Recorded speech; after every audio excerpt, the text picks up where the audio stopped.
Quand todo mi tole mi kudo le wenu lobo kudo ogbeji mi no hold on wekete wizre weke soleil FM me do gbe mi ton se sin jefa we do se me poji to pon la me ni wa mi ton weton gbasa ajoko sogbe do agbasa debo mi lolo mo yo afo mi ton e ko sogbe Gislin agbangba e wodo mo jinu mi e rome Jules Agbojanto mesenta mito nyewe kado nu wanu bo mi do gbeche si agonde buji mi de bodo toji de yo mi to gbe sese do poropo o mito lobo na fli kaka ye me no do toji si un flag bedie die yo 3w.soleilfmbn.com yo bodo togudo podo agon gege die yo mo do toji mi kwebi sese no yo mi to gbe tonu mi kaka do mejile de mi ko do bondi yo ajoko so gbero agbasa ni wa yo mana ya pa kweton de voa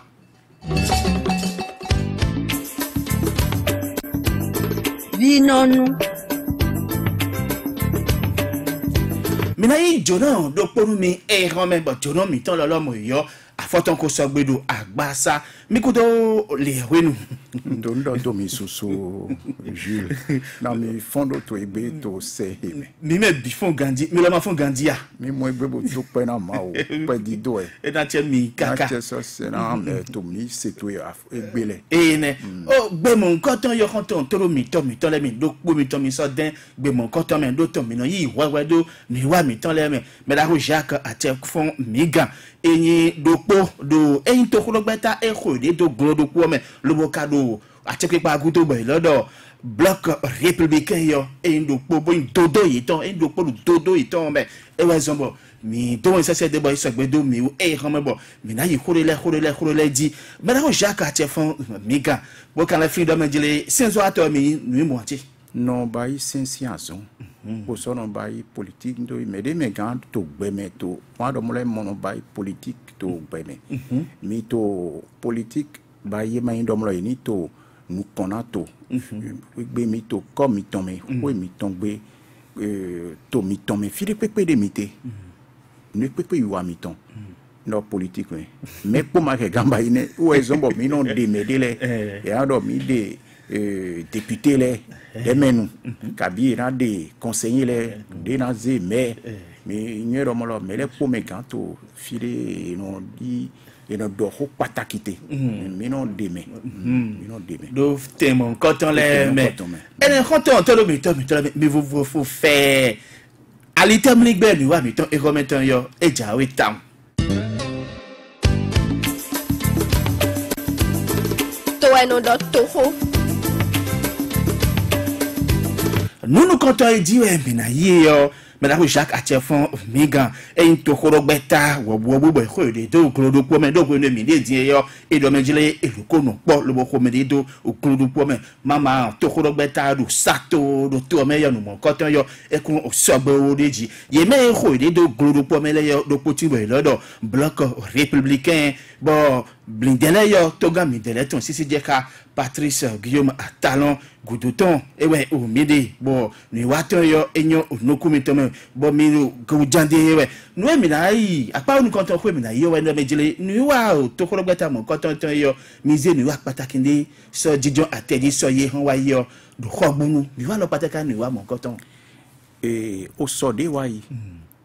mi ou meto bloc républicain mais les popapata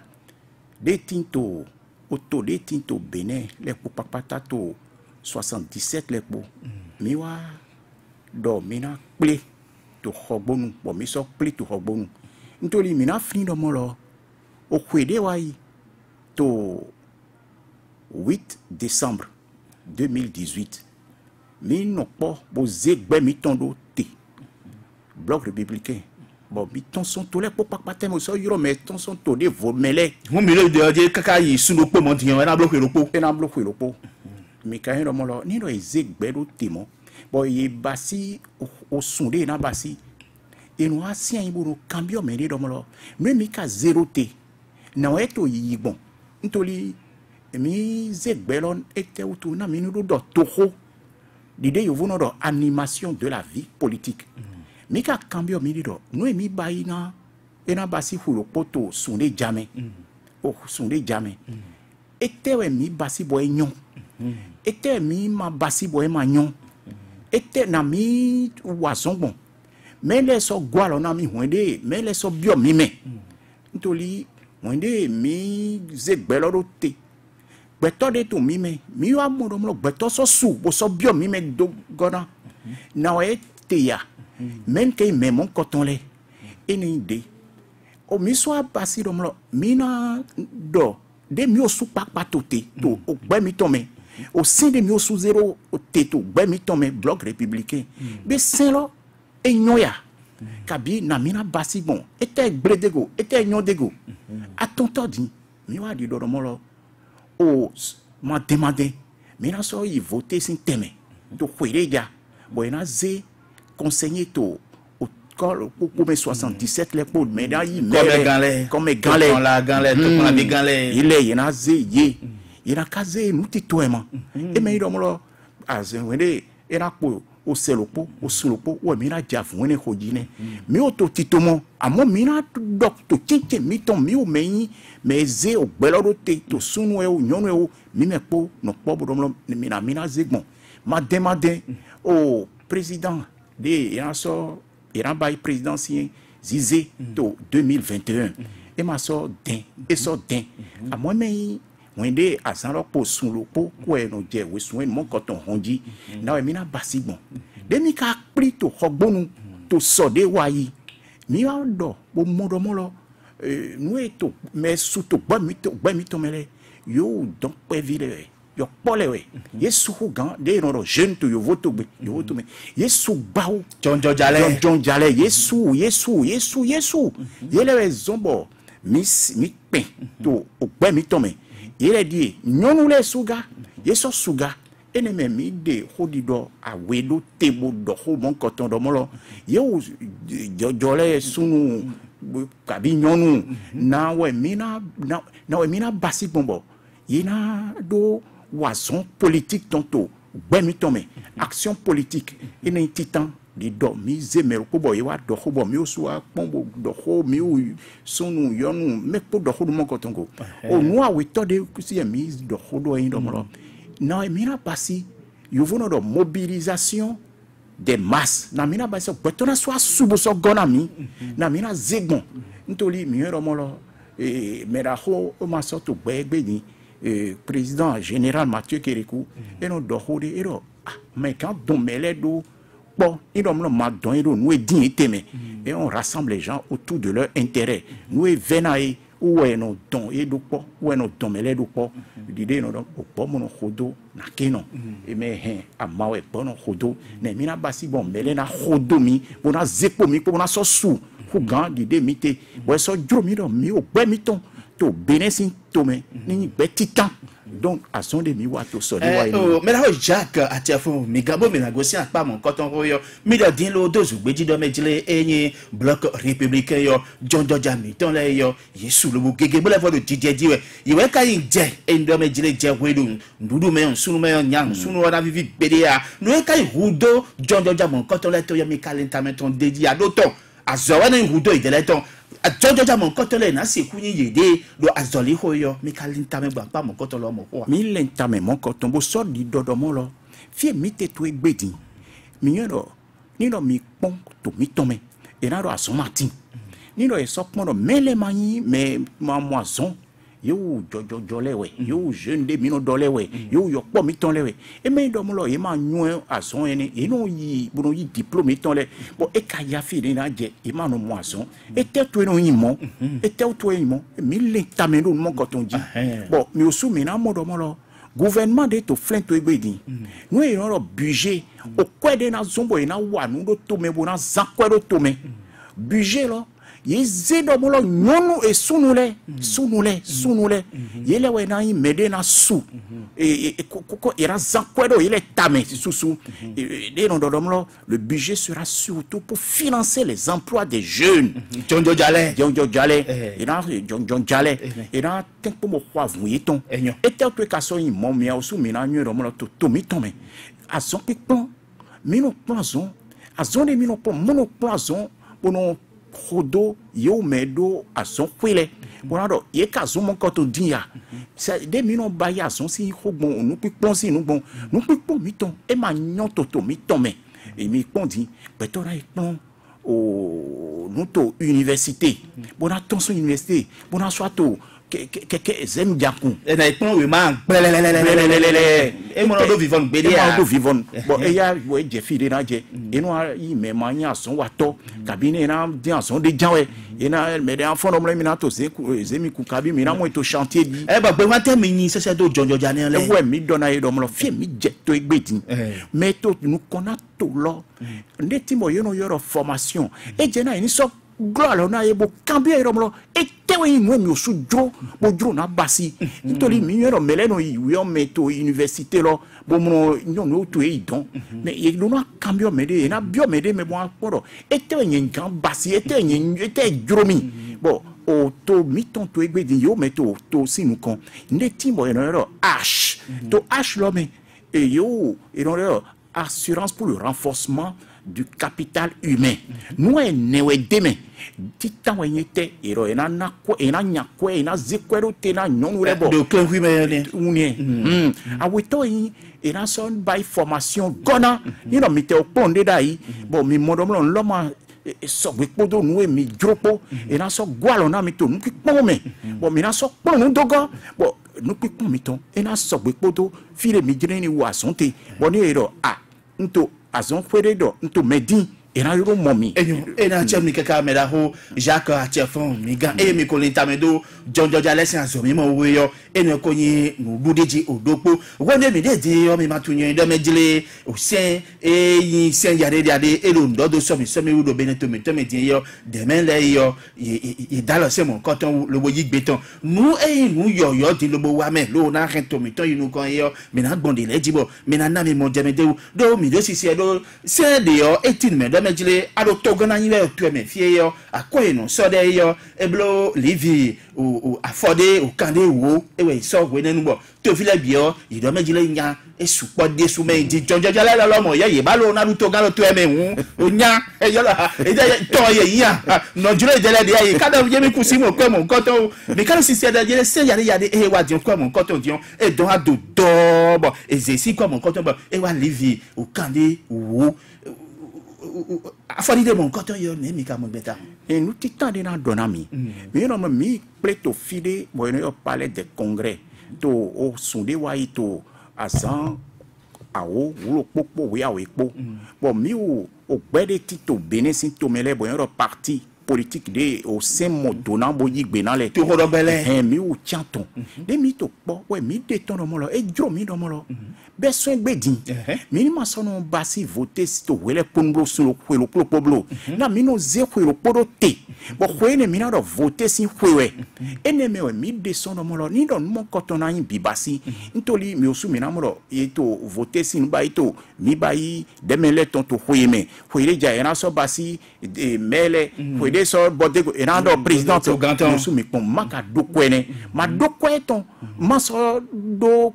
pétrole to file ka bi atindo to file bueno jikwene ene me mi de sono mo lo ni no yin kwelo po kakana kaimo e dona dalo au sein d'ahologo au sein d'odologo didor alog do miroto a ulena sein d'aholo eneme mi descend mo au sein de nos hommes et nos voter il en sort d'alo c'est mon coton goga et Donald donne mon coton ouais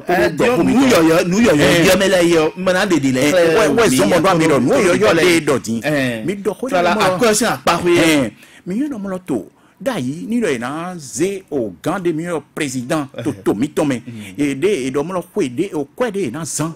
et na zan de mi dogbon 250 millions egbedi de au sein de nos na dom de na basi bonado ze président to kwede ja de kwede numéro 2021 et do mo lo e maso na ze o ko e ma ze kwede do fide bo do mo lo bon,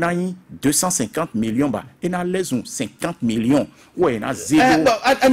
Nous na kambia mi do fini on la Jacques Atiefon les gars. Ma kan do me dile livi a photo e non sura ya. Bon, rankon ide si livi a photo. Le bozia livi a fode kane o. Dio ka ko le si livi a fode o kane o tin le bozia livi o kane o. Ani zo no ka ti gbon mo. En we to echi mo. We ne mi plito au sonde wa ibon do khona mi ou men délégué bodo do de mina basi nous les bonbon lena do nyon toto mi tome de mi je voter si a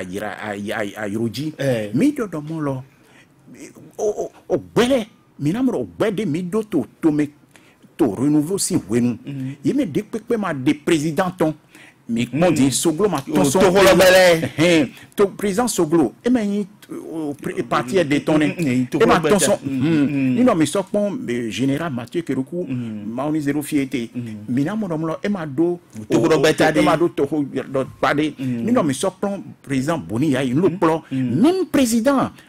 Patrice Talon de Toflin et ma ton son parti mais da dire to ga ho Boni ya e ko adu to ga we FCB e me po ene me mi de son mo mi ni na ho o parti les tout gbedi bon ni no e ma te ton son yeme o yeni do alors demain teimo mi di do mo ni no yi mo lo me de na du o to gan to mi to me to gbedi bo na président e na do basi na do flemina mina boni e na do basi e to e na demele odo yo me mele po ira gwalo ne bona mi soutenir ton e mi gbedo mo la e mi to godo eton ehun se yo de dagbo de wa de mejele ana so lo ijidin lo na yi to ga to me hun aduna do to ko lo beta de me mo do mo ide ya e mai mo e ma dobo mo e ka do to yo me no fide jawa yo me de mele ton son no parti de me ton son kandi yo me mele kai conseil no fide ton son ene me de son do mo lo yelena e na bio do mo lo mi gan zepo yen poya bon ni na do du to ganya de ni do mo ko ton kati no yo no yo parrainage bon yelena do mo lo a ni na je godo miton bon na soutenir mi bon mi na do ni candidat e me do mo lo ni mais maintenant alors du rabu togan yo maintenant ouais bon do na mo do kudo che dada ouais wa po mina mo to koto mi to mina mo beto au moins photonu kun lo po yo evo no yoro 16 mi do na do me mon koto ben na igbeto alo pade te me de na toto godo mi to mo na ye gan to mele me ye se gan to demele me to ye me gan gwalo na milenie ntori to egbedi mi do demenu le ye to 83 yi mi so ponto yo me mele ye to 77 yi ne zepo prepo do po e ba 160 bon mi do na do au moins 10% de yo vono do bon ye faka kado de na fando ko dio mi do minado wo do ka ko ji bon ena e bi basi photonu kun lo po de mi donado ina mado mon ko to megayi e megaze mi do minayi e président de la mais de la ka do dion a photonu kun lo po yo chobo ndo ja na itemo ko to le mi ado na do to ko beta de me dandan mo e ka da me jile to gan lo mo yo do na do to ko beta de me dandan do na to ko beta e ma dona de me a moina to mi tome ntoli mi tautu mi zen mon coton to mi tonto mi to mi bo wendi dona mi din lo mo lo yo me du kana mi soglo ya ye o président général Mathieu Keruku Patrice Talon il ma ton so bede mene mi bedi lo mo ma so na imoba ene me we deso ni no nu bo beto na zepo mi po demenu kabi mele na zepo mi po ina parene mi ene me we deso bo do mo lo kwede mi na su kwelo na wado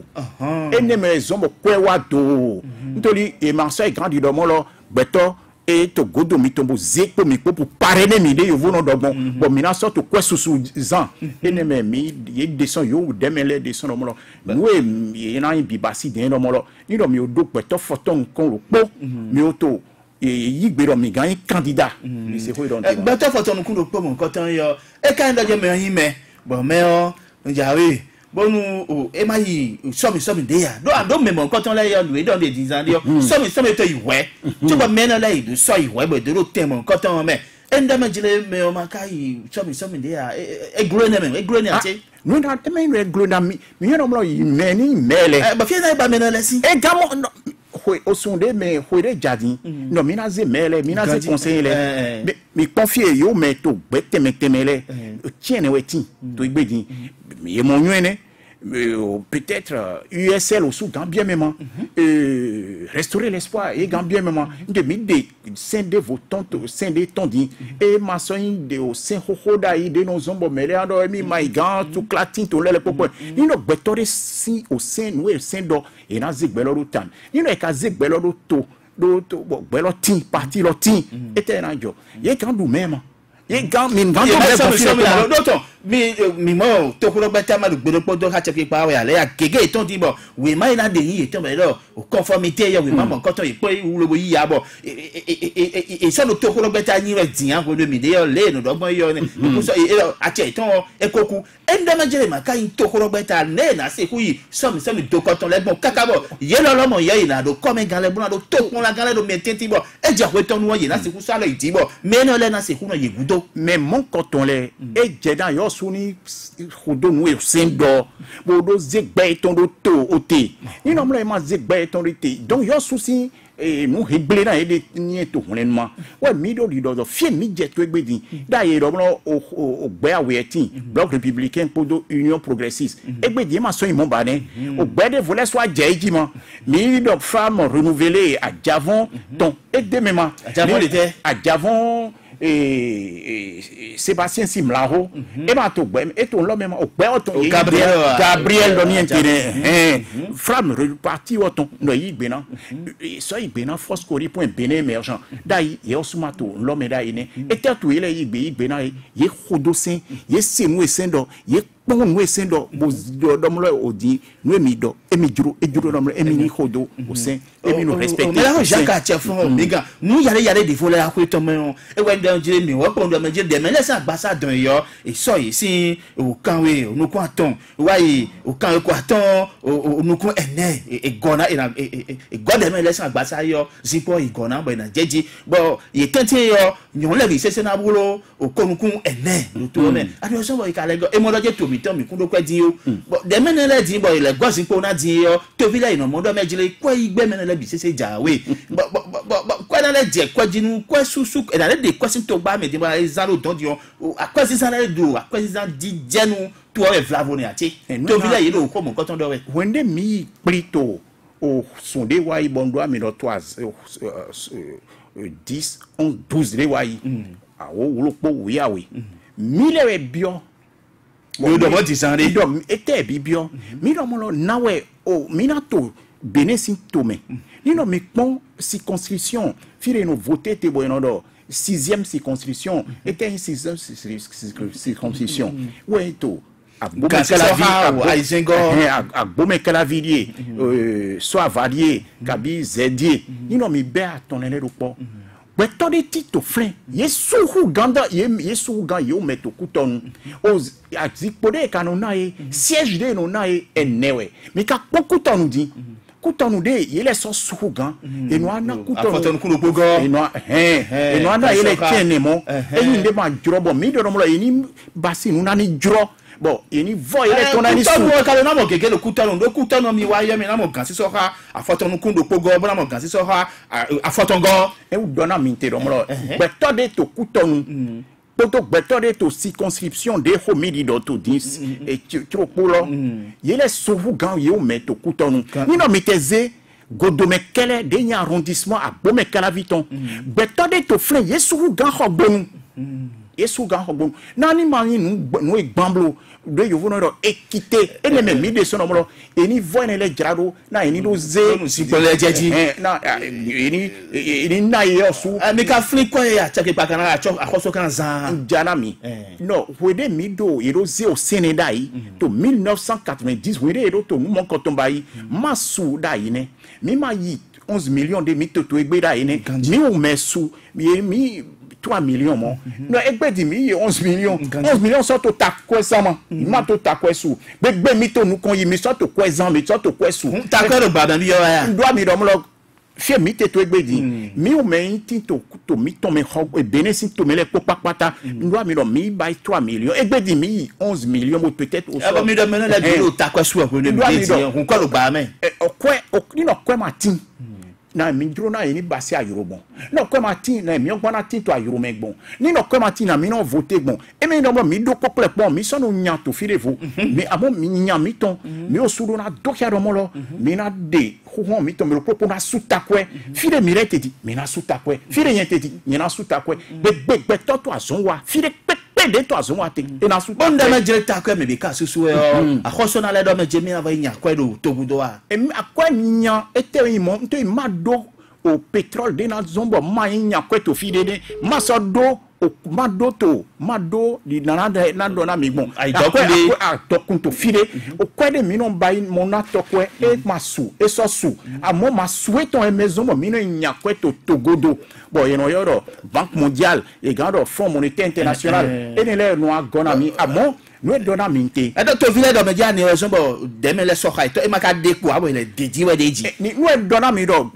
Population de Midoto et Bédi. Et le propos de Midoto 1990, 2019, 2020, Huede me mite dit. Missou, sous miton et drôle de molana. Yeni so sous gande te. Mi do kwero. No okwe. Dans mes filles, mes question. Mi o soudan do sunu bebona do sunu si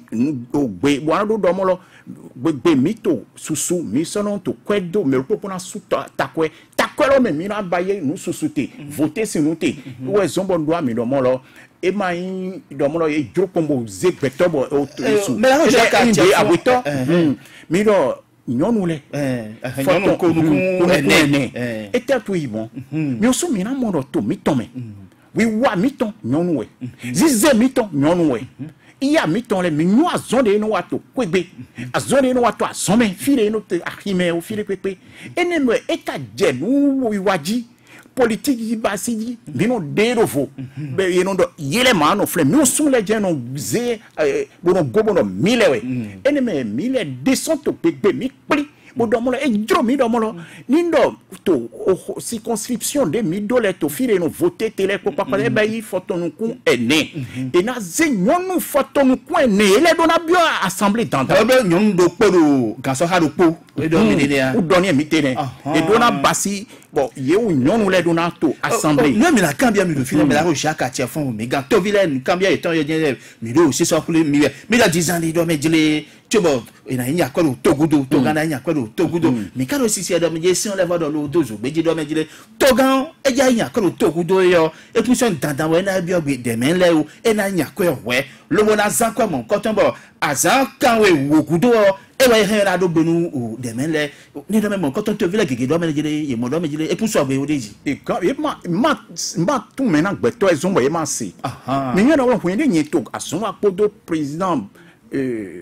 général Mathieu Kérékoupo mondoran lo pele ni no mo mina di kweto fire mo na nya kweto to godo to Banque mondiale to Fonds monétaire men wa zo mon coton no gouvernement no ba zo mon coton podo menu podo fire o kwere timbo no caisse autonome d'amortissement et no wa zo mon coton podo gouvernement po na gouvernement ni no mi nya kwelo ete mina ikwelo ba e na do basibo to mito na de nu kona ni nyona to vi nyonu to vi sunu e me no gouvernement nya kweto fire ne a mo azonde ino yoro négociation bon you vono do wepo ina nya kwendo merena to avu mon coton khobona to démarche mon coton bayi mais non bayi démarche mon coton gouvernement no bayi mon coton ni do gouvernement bayi po bon mon bon e dro bon ina do dal we malome bon ye zewa yido de assemblée et no den wepo no dal we me mi na so ko administration mi ton yo meno asonto a holuwele ye so no ye mo zenu li nu elle est pour le monde ya kabe ko di yo kan we mi do mo lo mi to avun ho ma dento mi o sumi ro kwede wayi mi o pet mo kotombo kwede mi ra zena mi bo mi ado voto mi ton draro de na nyana mi pet ko mo koto egumi na mi o susi o weutu faute mi ton utu ntoli mba yo fon bo basi azon lo dire no basi bombo e na do dalo me e de ide awito ndo mi do mo gouvernement no kwa vun lo gouvernement ka kwa vun lo e mato e me ndo mo gouvernement na zekwelo bo na zena famille toné ndo to na si to si azon e do na wa bo ni do ele basi e na dona yo demele e dona demele mina ka so no demele do we wade bo no yoro to file you know commission des finances commission des finances e ganto lo popo do ye poma kabi wende e no do nino ye jurona cambio yo meto président gouvernement le quand il tole ye se grand jure bo na mito lo ba si bona cambio yi ira cambio do na we mito lo ba si bon bona na ile ze ma problème ni le ti to me we Jacques Atiafon de men basa mi do djembe de men gon taton go di bon bi se la huzu to gantan yo e ne do mi de mi se le moment ya me e no pra e no se mo se do kan ko tele be no atin me no me kabi e na dia fo le bon do me ja pa ko de si do me je mi igbeton wa le na tin bo e no vivi si kaka yo ma so de mo wa dine no mira e mondo nyema mondo mo to bi le mondo mi kusa mi nyema to mo nyema mondo mo mi no mo yo meto flin le fite etron e me bene etron e te di ete na to ni nu kon na to ni nyora nu ko ye ma to ason wa na de ye me bi ka wi choda to yo ye na se ku volo na wa so ba lo joko na mi mo lo ete si ason wa ete ye to ason wa na to ni no nu kon no mi ma demander ete mi basi mi dio saint dodo mi toma et saint dodo le mi dio bon ete me ile e bionné me de me le bionné e ma so président Patrice Talon e bionné au parti de basi au Tito to sonde wayi yele we bioma expert yo ni le délégué ni sun to telo me expert le wa do na mi do na we kan basi bon na zegbon ayurute mi na ze we zo mo do me do mo lo me de mo do mo lo demenu e to ason wana e deblo o demenu to ason wana oto na to ndo yinukon na to na wiwa ni nyon na to vi sunu to vi nyonu mais il y a pas de vous mais là Jacques Atiafon mais quand d'autres gants et do mi pleurer des sous yare des vous tiens ouais de medjele et de medjele to gants yo et na le vodo mais des vous na ko podoni adversaire les fidèles éléments quand yo kala wu kusintam mais là Jacques Atiafon mi le souhait bioman be mi bio do mo lo mi jodo voter ni foropo ma sono bay voter to foropo mi do mo ti sande ko do mo amoni do na yi do mo bo mi do azande mi do fwerero te ino imo wele ponu ete utu mi pondi kwede no yoro 2021 mina ze otogan devo e ganso intogan de to flin amoni ro eze nto le miri do mlo voter le popapata ina baito o kwede no yoro 2026 ni do mi ponto 2021 ponto 2026 po bon ne ka wa otogan de eze to 2021 na mina basi bon ni no mlo ne wa ite on se gandia no mlo ni no mi pon de wa wa mi no c'est président de Ezeto 2021 Gandhi ni de ni no mlo e ma so to flemba ne ma ro fi na gben e gan gbere me ma so du jura du gan ani o se ma na gbere mi ko ni no mlo la me to ma nyolo ni no se ko do me la ko Jacques Atiafon mi ko do me je chonu ana yi to gan yo e bu na kije la me to pon chere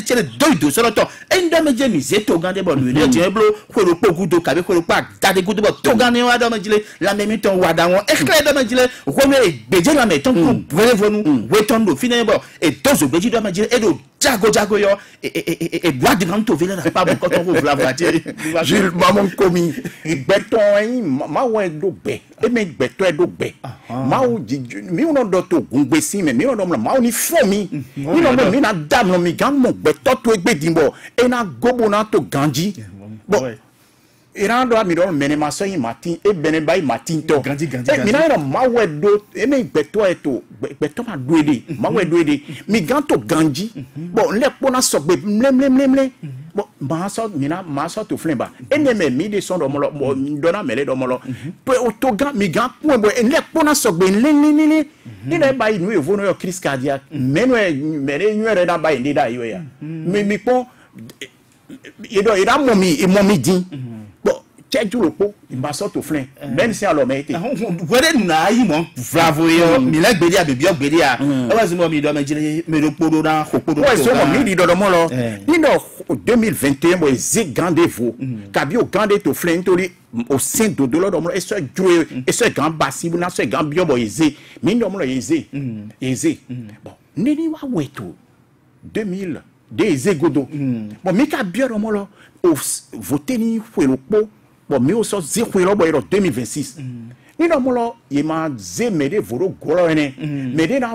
fo o mandat eton mi so mi na mo no mi doté na so gban me la Jacques Atiafon mi ga se ho ma ka ko do lo ko de kle bo to su gbeji do ma je ne ndo me jire nous attimo vlavo django yo deme nous gunga yo e wana dit aussi poji bona quand je to na somi devo anu so makasi jodo mo fui ato vito vile no do benjile anu occasion ba makasi jodo mo fui tebe mo fui abo e kala ruzu dandan diredi e le so le si kon yin boy mo weton wa tie ndona mi ro we do mi dodin ma guto benene nu eto ami kakabo e dodo mo lo mede vonato e na ze président we do po e nu le po mais nous n'importe était tout mais dans mon demain nous de Ghana demain les était octocan était tout mais Ghana et bassi moi c'est un coco de au c'est coco madame a terminé mandat étonné et n'est tant le pot bon bassi élection de veau et ne soit ton ni no soit ton de ne et osé Gandez-vous. Nous sommes maman nous mi au doda ito 2026 bon biro 2026 bo zia za mon coton au fouet mon coton bo dom la fouet ne mina basité et ma dro et ma drometon ouais c'est mon mi dom la mede c'est pas gan bo vieux mi a we na ze ni webe e me po e na ze président podo vice-président po e mi ole na no po na do bo na do ze to lo ne wa mede c'est to go donner des meilleurs vice-président et na ze to mais Jacques Atiefon Omega vice-président na ikado yo na ko podun to gan yo na ka na so bon tam de na ze bon begbe to président ze yeto souze begbe to président ze yeto souze to vile na zero so mi we na nya so mi na do ze président podo vice-président po amon ni no président ni no mo lo mi to frendi bon e do mo lo ndewa président vice-président de wa ten to me bo sin frendi was lo dan di me a we to de na no po ne gan ha osuma amo e ma so na yin o voter bo ala so nyanya je micro monto était do ala so nyanya je micro monto ça ni mo nyanya ne no khoi mo bi di do mi do mo lo yi do vice président e wa non président sin tene bon de wa so vice président de wa yin o Gandhi de du Gandhi to président de to fin wodi e ma yimara ze voter pour ze mede wona do ni wa no pe mi to mo vice président e ne wo suna era désigné mais il so na somme we do mele babon mele ni na ko podo mu mi mo etenien les démoniaires de to monien ni no mo wede mais mon coton donc mi mo nous tout yeto le do lisi bon emre bon ouais zo mon doit mener do e vivina mina no mi ki cambio na to vignon to vinisu yeni comprend tout aisé yo gawe o gade ka so zebodo bo eto apana président bini do mo lo fie mi te gbedi e gro yemo ni do président Patrice Talon so golewa to soeja bon mini do ebe o mudo mo lo e ma jurmine mini fo mandat emiton mi to ko tesema Gandhi président de na waflin bo ministère président de vice-président bo to apeton ministère nous mande pe ma we mini ko de na de pe ma we de buna wa me dia avant vice-président de to apeton e mana no po bo wa son pe pone bo na do mi to gouvernement pe pone bo na to conseil des ministres pe pone bo na do mo ni dia zone mi osu e to flek pon e ju wa pa che no a che pa ma to a che na pa na me de che pa vlavo e to flek pon ouais mais de no mo lo un premier ministre vlavo e mai kan premier ministre ma so kan ministre e pen e to flek pon no e gan ba se no lo gbegbe no jagbe to décorer gbe we na du Ghana nu mo ko ta de no do grand centre a son de na basilien ni no mo lo gan de président nde wedi de midi do bon kabi e ma et to empêcher au dire vous no do kabi ni o sunu bio do même maso que na yo renu wonyanu ye na adjion aux 5 polos ba mo ko to ma o jo alo na mi do design de ma jile e ku kan ho ito e ku ka pa che nu a check pa o e ndo ma je na do tu me de vlavo bo na pa gbe ni me mo ko to yo e we na no chite bo na do tu me mo ko to e na do sunu fu kwa lo na no iwe ya e ma isu sanko e no mi o so e juro do mo no e tell to me ba e munu ye vlavo ne ga wa me président mo ga do mi e ma yi mi le so de mon cotontoné mon coton tito Africa ye me election apako yo tagbada bi e me election apako nous me propos na basi donc tout me propos ça me propos nyon we na bayi me propos nyon fie na no nous tito e propos me le kat Africa to me mi de me bodo mérite bodo Benin enda ma je me le kat to nyon da me jile me de yo mais le chipodio la maintenant si on va dans vlavo bon chipodio ni no yo egle kabi nya e kana jego meni ba je bodu e je vlavo bon ndesi ya to so bodu ni mo ko to Africa mi de bo Benin beto mo mi ka de be me la ro jaka chevo mi ma oni jale na mo ko to ni ma timblo bebe mi awe to pobodo to yiyi nous tita de minon bien yin do mo wanyi ni no mi me gbe tot bendeze nous mon coton do tamebodo basi mon coton ou je vous non le bien mal qui ne profite pas dans les camps bien mais la chaque chef mais les do mené do mi de di be la popodo to gan yo to via yi do bibio do majile e kai somme mon coton yo do to korogbeta e ma do gboro podo ka to gan we ale ya e ma kan yon adi et tel mo ni no mo mi juro na wa nato e je na mini do gbelo po na minato azona wa nato bo minato avun hogbon avun manyon ni no mo ye ma tete po da mi po nyoma o po eno no bo nu nyon mi o bene si to me mi no mo nu mon kotonte ni je na wanyi no to cheche mi to ta mi to me na wi wa mi to le ko papata mi no ze nwenyi na to sonyira mi beso ayi me no jaka chefon miga no na kambia mi o e ndo ja pa ko divu e do mi do hodo to ho eyin o to ko di do sa pa ko to ho beta le yo mi mo don je da do fine desu we ma e to ko beta i ma do gbere podo ka chepe pa we ale ye ma te fon kaka lo kan jo ton bodo we ma mon koton bo we no mi de dimension de décret de evangile ku solo o to ko beta yin we bo lodo o certificat de o conformité yo mi nta me don no le desu wa e ma tin to sen lo me da ine ni no mise sen khoko de khwede mi 2018 ans kabi soze 2000 de yewa basito egbe no ku constitutionnel le domo ka domo ne zongwe domo lo we po mi na do domo na ze list mi tondo Sénat e je domo lo mi ni dokia domo lo mi to gbede mi ya o gbe mi to yeze bon il y a mis certificat de conformité et ben dit au sein de yoyo de tonto code électoral et ma sorte donne mon coton et ma donne mon conformité sort de ado mais nous et d'autres dit donc we miser we ma miton les so dossier miton so ministère de l'intérieur to ko beta miton e job mi so ma ton so joro ho to gbasa no penu ko do article au sein lo wen ko nu kun lo po e da mo ni no e pon kaka boy bon do mo enyon e na na mi we ma miton ni no mo e ma na mi we ma miton o ministre lo e na kan do lo ni tout we ma na mi we ma miton wona nu mi gans c'est pas au sein docteur le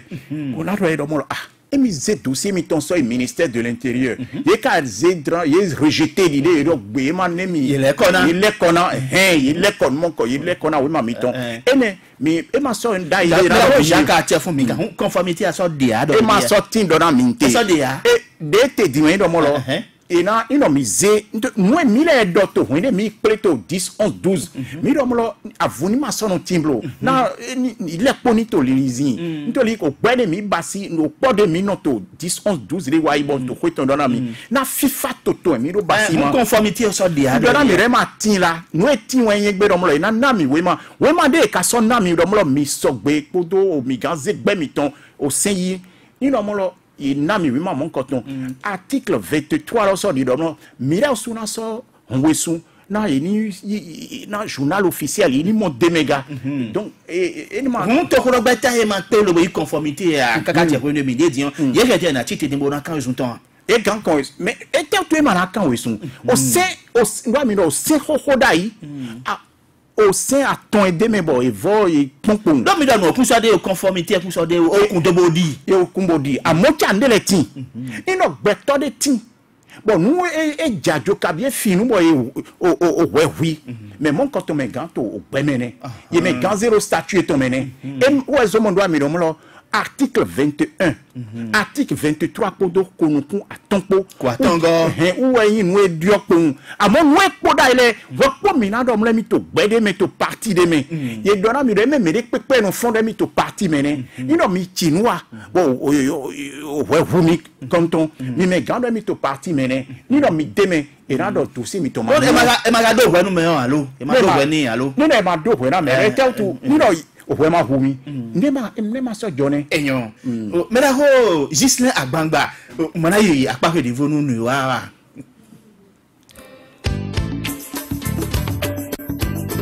manger mais yeton. Nous font Alfred Di Americano et mi tola mi alokan MTN e wuzo adak pele lo migon mais dans MTN o diyo mena kuku 96 27 71 49 dans les bondi 96 27 71 49 move mi ton ya e diyo a 64 44 02 44 64 44 02 44 donne-nous quand on te le mi ton ko wa kan no oui. Ça, je me résoudis. Il y a aussi pas collègue à ça avant. Quand bien mi-temps bidou nous couper au pot. Un doc ben là au migabo les ti me no ben le si e ben yon pe a mon me ka ben bo ten le e ka quick pa e kon ze le bidou ça me ba ka do pra mon. On doit vous e go na camera no. Choba ina e no di do choba ina passer do ton ku constitutionnel on ko do prêt bon. E no di e no ko promulguer e no ko ibe nous ten lo choba no pardon ko ba no di do o le bio do tuto pero chere bo no blo la mo yo e na e do ka ti a e di. Bon, ni bien de le de wa mo e ni la et na tiens mi kaka me la Serge mais les jours mais na yi me ko je gbe do menu asan lopo donu me comment quand le quoi quand nous yo 64 44 02 44 96 27 71 49 hodon we kete wizra we ke soleil fm bisi we midisi jefa do same poji to pon la mais donu me comment quand will yo allô. Comme il t'en fit à l'homme ici. Combien mi-temps? Comme il t'en? Olivier Hervé. Et combien mi-temps?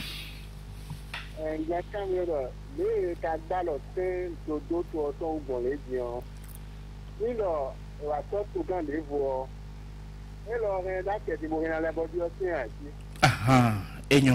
et na chen mi kaka me na me je gudo mi ton yo tonu me ko wa kan no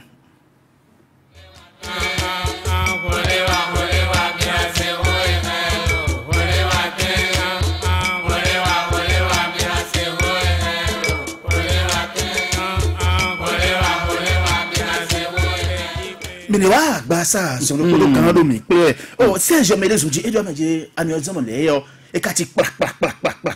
mo adi ani ka do menya we adi